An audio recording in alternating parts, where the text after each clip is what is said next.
Okay, तो आज हमारा आज का टॉपिक है इलेक्ट्रॉन वोल्ट क्या होता है और ये इलेक्ट्रॉन वोल्ट का मतलब क्या होता है और एक्चुअल में इसके बारे में हम डिटेल में स्टडी करेंगे।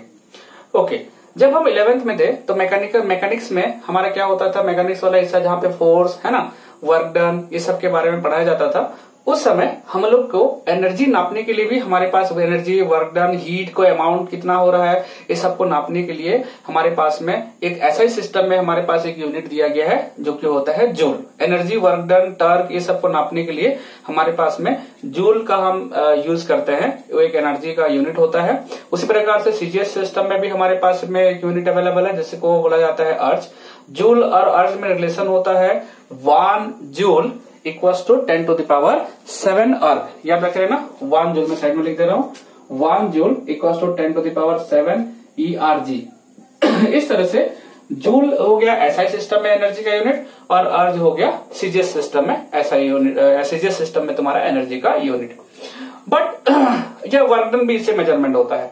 बट हम जानते हैं कि ये एक्चुअल में बहुत बड़ा बड़ा यूनिट एनर्जी का अमाउंट को नापने के लिए ये यूनिट सब ज्यादा अच्छा होता है। लेकिन यदि बहुत छोटे छोटे वर्क डन वैल्यूज है या बहुत छोटे छोटे अमाउंट का एनर्जी है, इसको भी नापने के लिए हमने क्या किया है, एक यूनिट बनाया रखा हुआ है that is called electron volt. जबकि हम न्यूक्लियर फिजन, न्यूक्लियर फ्यूजन ये सब पढ़ेंगे तो उस समय भी हमारा क्या होता है, उसका द्वारा जो एनर्जी प्रोड्यूस होता है उसको भी हम क्या करते हैं, इलेक्ट्रॉन वोल्ट से नापते हैं। फिर उससे जरा सा बहुत बड़ा एनर्जी का यूनिट बनाने के लिए मिलियन इलेक्ट्रॉन वोल्ट, ये सब का भी हम यूज करते हैं। मतलब इन सब में बोलना चाहता हूं जूल, अर्ग, इसके अलावा भी हमारे पास में एनर्जी को मेजरमेंट करने के लिए हमने यूनिट बना रखा है दैट इज इलेक्ट्रॉन वोल्ट। तो सबसे पहले हमको ये 1 इलेक्ट्रॉन वोल्ट कितना अमाउंट का एनर्जी को मैं 1 इलेक्ट्रॉन वोल्ट बोलने वाला हूं, इसको जरा समझते हैं पहले। ठीक है क्या होता है 1 इलेक्ट्रॉन वोल्ट? इसको समझने से पहले हम जानते हैं कि यदि मान लो कोई इलेक्ट्रिक फील्ड है और इलेक्ट्रिक फील्ड में कोई भी 2 पॉइंट है, जैसे मान लो मैं ऐसे कैपेसिटर का एक प्लेट बना दे रहा हूं, जैसे मान लो इसको एक पॉजिटिव प्लेट ले लेता हूं और इसको मान लो नेगेटिव प्लेट ले लेता हूं इस तरह से। ठीक है, तो ये हो गया पॉजिटिव प्लेट, ये हो गया नेगेटिव प्लेट। तो ये पॉजिटिव प्लेट और नेगेटिव प्लेट में हमारा क्या होता है, डेफिनेटली कुछ ना कुछ पोटेंशियल का डिफरेंस होगा। हम जानते हैं पॉजिटिव वाला हाई पोटेंशियल रीजन, नेगेटिव वाला लो पोटेंशियल रीजन में है। मान लो दोनों प्लेट के बीच में ये पोटेंशियल का डिफरेंस है, मान लो V।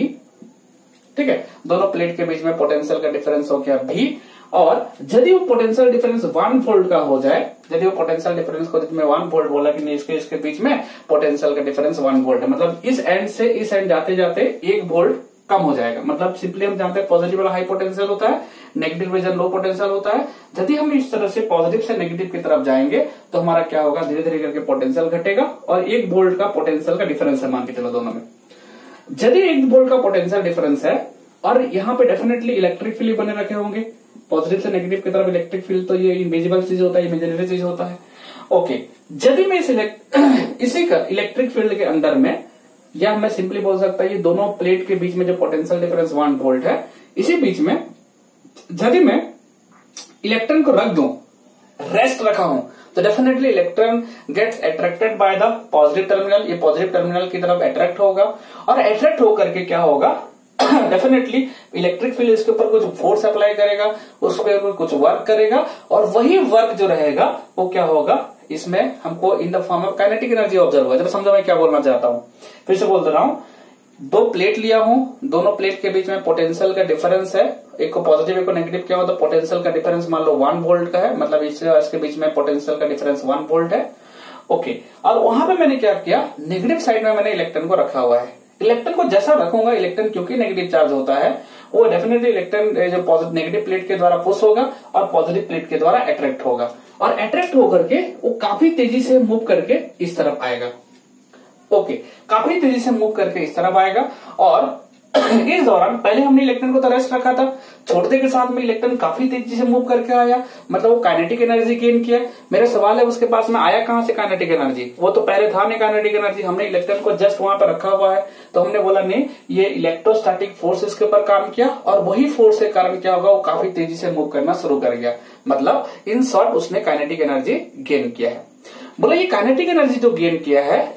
वो बताओ कितना वोल्ट में कितना डिफरेंस है, तो हमने बोले नहीं, यहां से इस प्लेट के बीच में पोटेंशियल का डिफरेंस 1 वोल्ट है और मैंने इलेक्ट्रॉन को जब रखा यहाँ पे तो डेफिनेटली उसके पास में कुछ अमाउंट का पोटेंशियल एनर्जी आएगा। मैंने ऑलरेडी बताया था कोई भी चार्ज को यदि हम इलेक्ट्रिक फील्ड में रखते हैं तो इलेक्ट्रिक फील्ड में रखेंगे तो उसका प्रेजेंस होना इलेक्ट्रिक फील्ड में होने से ही उसके पास में कुछ अमाउंट का पोटेंशियल एनर्जी उसके पास प्रेजेंट रहता है। और वही पोटेंशियल एनर्जी को यूज करके उसने क्या किया है, यहाँ उसको काइनेटिक एनर्जी में कन्वर्ट किया है और वो मूव कर रहा है। मैं फिर से एक बार बोल रहा हूँ, कोई भी इलेक्ट्रिक फील्ड में यदि कोई चार्ज को रखा जाए, मतलब हम ये मान के चलते हैं कि इन्फिनिटी से वो चार्ज को जबरदस्ती लाया गया है, वहां पे उस पॉइंट तक पहुंचाया गया है, जो वर्क डन करके यहाँ पे लाया गया है वही उसका पोटेंशियल एनर्जी के फॉर्मेट में उसके पास में स्टोर होकर रह जाता है।